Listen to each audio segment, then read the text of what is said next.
This is starting the conversation. You know what I mean? I think people, they know, but they don't know. And I think this is gonna open up people's eyes and minds. And, you know, we need to get the conversation going and make the change.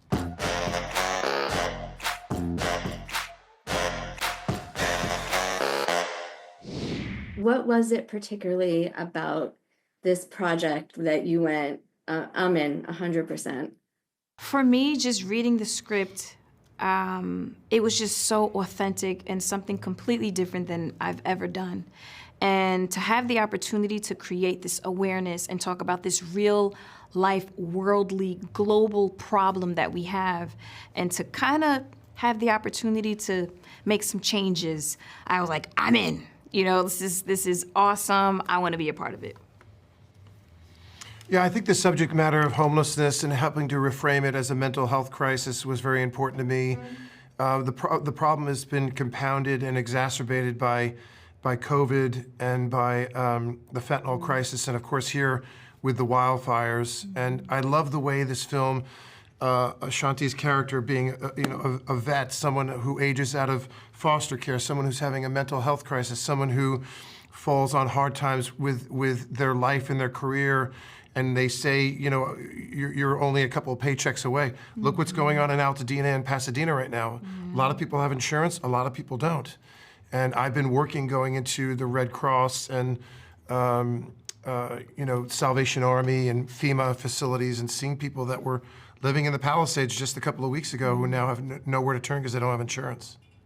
I'd love to get into your characters. I've seen the film, obviously, but Ashanti, let's start with you. Who is Violet and what does she teach us? Violet is an ex-veteran. Violet got addicted to pain medication and was discharged, and Violet, she got a little violent. You just took the words out of my mouth.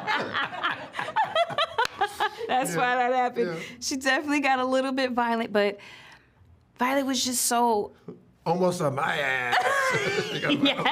Yes. Yeah. Very just compassionate, passionate, emotional, and she was just struggling with why. Why did this happen? You know, this is not what she wanted to do in her life, you know, and I don't want to give the whole film away, but the sickness and the things that happened to her, she had to struggle so much, you know, and to get past these struggles was very important. You know, so I commend that character. There are pieces of me just in some of the pain and just having to go through huge obstacles and try to overcome them. But again, I've never been a drug addict, and bringing that to life was something really, really, really important for me. So yeah, she was a very deep character. She's awesome. Well, thank you. He's awesome. He's awesome. Let's talk about Robert. What does he have going on with this, and what does he teach us? This isn't really because I played the part, but it really is an important pivotal character because, again, when you're looking at, is it a child's fault when they become homeless? Of course not.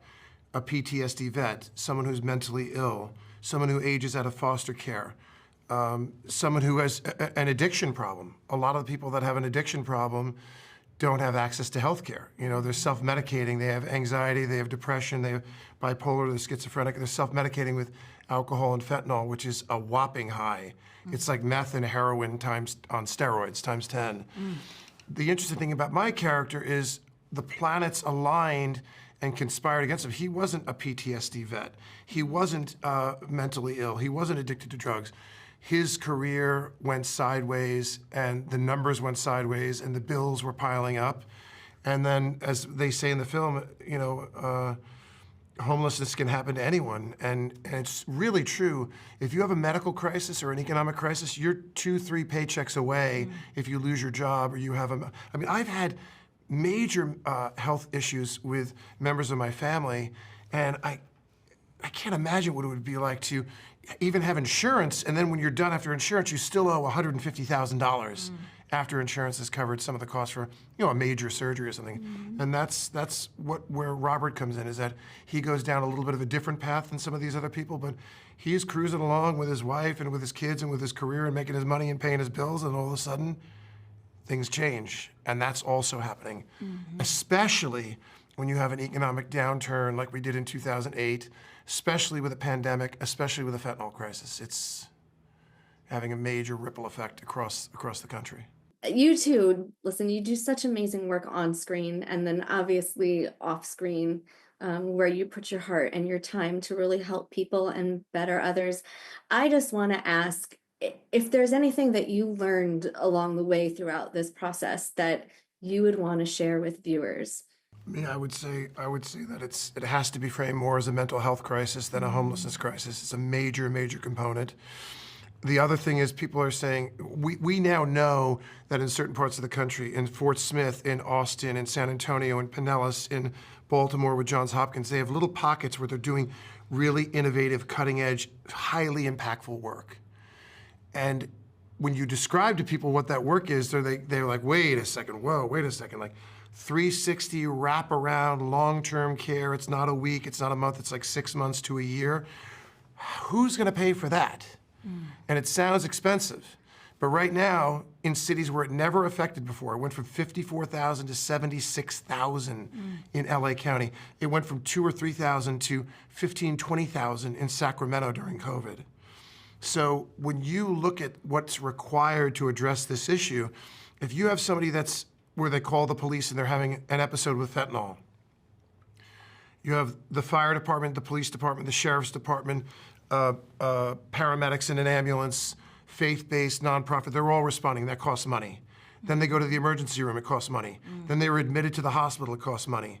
Then they go into the court system, it costs money. Then they're incarcerated, it costs money. Property values in Sacramento and Spokane and Portland, they're all dropping. The ranking, the services are costing money. So essentially, it's costing us more now to not do enough. And where they are doing enough with wraparound 360 care, prolonged care, that could be 6 months, the success rate of some of these programs is like 70% to get people on their feet, self-sufficient, totally independent, living on their own, working, supporting themselves. And we just have to keep replicating that and rolling that out across the country. Is it gonna be cheap? No, it's gonna be expensive, but it's gonna save you it's gonna save you billions of dollars in the long run. Think about property values alone. Think about how it's impacting the value of your home because of this in downtown, wherever, Spokane or Sacramento or Portland, you know? I think the film just magnifies everything that Billy just said. You know, like you can just be displaced, you don't know where it's coming from, and we need to make a change. That's the bottom line. You know, this film is something that's creating awareness. And again, everything that he just said, we need to attack all of that. And I think this is starting the conversation. You know what I mean? I think people, they know, but they don't know. And I think this is gonna open up people's eyes and minds. And, you know, we need to get the conversation going and make the change. That's very important, what you're saying right now. Like, people get overwhelmed with what's going on in the world right now in the news, so they stop watching and they stop listening. When you're walking down the street, I may have done this myself, you're walking down the street, you see a homeless person, some people go to the other side of the street, or they take out their phone and they put their head down and they make it like they're on a phone call. And because it makes them feel uncomfortable. It makes them feel sad. And what we have to do is break through that to get them to look, treat these people with dignity, and to take action. And taking action can be volunteering with an organization in your hometown, or simply writing a check to a local, a statewide, a federal organization that's like Salvation Army that's doing amazing work.